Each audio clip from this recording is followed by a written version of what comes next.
Un viaje, todo un grupo con un objetivo por delante y un final que nadie esperaba. Bienvenidos. Hoy repasaremos la tragedia de Chapecoense campeón 2016.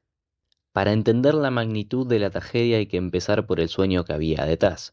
Chapecoense es un club humilde, nacido en 1973 en Chapecó, una ciudad del sur de Brasil. Durante décadas peleó en divisiones menores, lejos de la élite del fútbol brasileño. Recién en 2009 logró salir de la Serie D, en 2012 llegó a la Serie C y un año después, en 2013, ya estaba en la B. En 2014 se consumó el milagro. El Chape ascendía a la Serie A de Brasil, algo que parecía impensado para un club con un estadio de menos de 25.000 personas.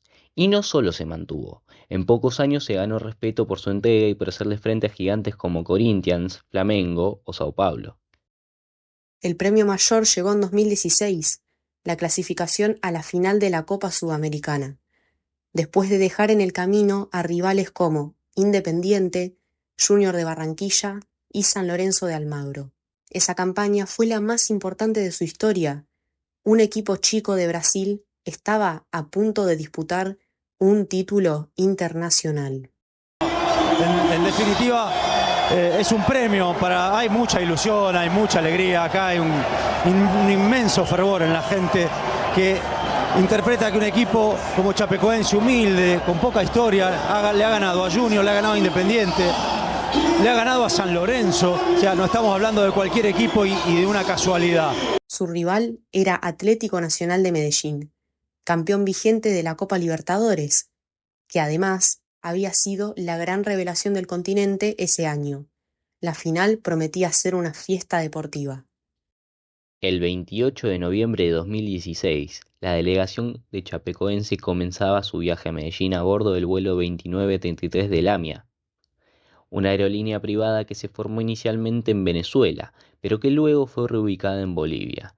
Todo parecía un viaje normal, pero la aeronave ya estaba al límite de combustible. A medida que se acercaban a Colombia, la tripulación empezó a enfrentar problemas graves, cosa que se puede escuchar en las comunicaciones con la torre de control. Señorita Lima India 2933 está en falla total, eléctrica total y combustible. Está a 8.2 millas de la pista. Jesús. ¿Qué altitud tiene ahora? Ya no contesta. No. Poco después la comunicación se interrumpió y el avión desapareció del radar. Lo que debía ser un viaje hacia la gloria terminó en tragedia. 71 personas murieron y solo 6 sobrevivieron. La aeronave se estrelló en una zona montañosa, en Cerro Gordo, cerca del municipio de La Unión, Antioquia, a solo 17 kilómetros del aeropuerto José María Córdoba. La investigación determinó que el avión se quedó sin combustible. No había rastros de queroseno en la aeronave al momento del impacto. El director de la aerolínea explicó que el piloto tenía la opción de reabastecerse en Bogotá, pero decidió no hacerlo. La primera alternativa prevista era Cobija, pero fue descartada porque el aeropuerto solo opera de día y el vuelo ya venía demorado. El trayecto entre Santa Cruz de la Sierra y Medellín era de 2.972 kilómetros, una distancia que superaba el alcance estándar del avión, que en condiciones de máxima carga, su capacidad era de unos 2.130 kilómetros. En otras palabras, el avión volaba al límite desde que despegó. Lo más grave es que la tragedia pudo evitarse con una simple escala técnica. Repostar combustible habría costado poco más de $5.000, entre el valor del queroseno y los derechos de aeropuerto, una cifra mínima comparada con el precio que se terminó pagando en vidas humanas. Un detalle no menor, tiempo después se supo que el piloto, Miguel Quiroga, era accionista de la compañía.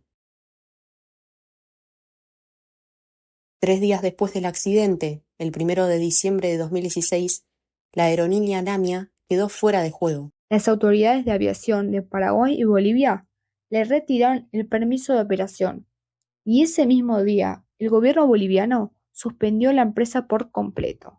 Las autoridades bolivianas arrestaron al gerente de Lamia, Gustavo Vargas Gamboa, junto a otros empleados, y allanaron las oficinas de la empresa. Vargas fue acusado de varios delitos, entre ellos homicidio culposo y uso indebido de influencias. Primero estuvo en la cárcel de Palmasola, pero luego se le concedió prisión domiciliaria, condena que cumple hasta el día de hoy. Además, se removió a los directivos de los organismos encargados de controlar la aviación y los aeropuertos, para garantizar que la investigación se hiciera sin interferencias ni encubrimientos. Contra toda la lógica, hubieron 6 sobrevivientes, entre ellos 3 jugadores: Alan Ruschel, lateral izquierdo; Jackson Follman, arquero suplente, que perdió una pierna; y Neto, el defensor central, que fue rescatado en estado crítico. También sobrevivieron un periodista, Rafael Hensel, y 2 miembros de la tripulación, Ximena Suárez y Erwin Tumiri. La noticia sacudió al mundo entero.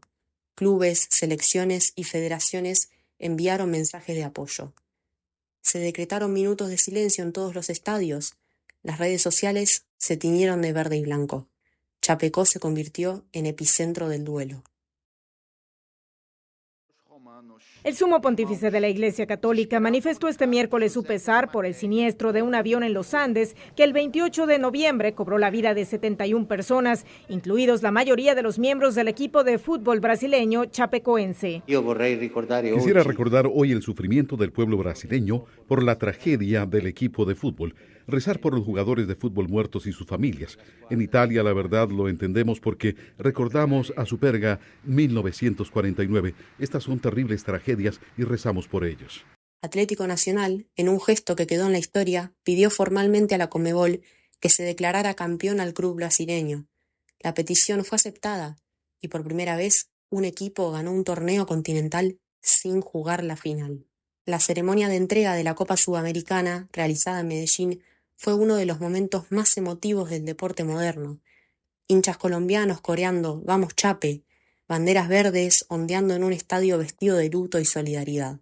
Después del dolor, vino el desafío de reconstruir al club. Chapecoense recibió apoyo de todo Brasil y del mundo. Jugadores ofrecieron sus servicios, clubes prestaron futbolistas gratis y la ciudad se volcó al equipo. El primer partido después de la tragedia fue una fiesta de homenaje y resistencia, pero los resultados deportivos fueron irregulares. En 2019 el club descendió a la Serie B y en 2021 volvió a la máxima categoría, aunque nuevamente volvió a descender tras una pésima campaña. Consiguió solo 15 puntos y una sola victoria, y desde 2022 juega en la Serie B de Brasil. La tragedia del Chapecoense fue mucho más que un accidente aéreo, fue el resultado de una cadena de negligencias que jamás debieron ocurrir. Decisiones mal tomadas, controles que fallaron y una aerolínea que antepuso intereses a la seguridad terminaron costando 71 vidas.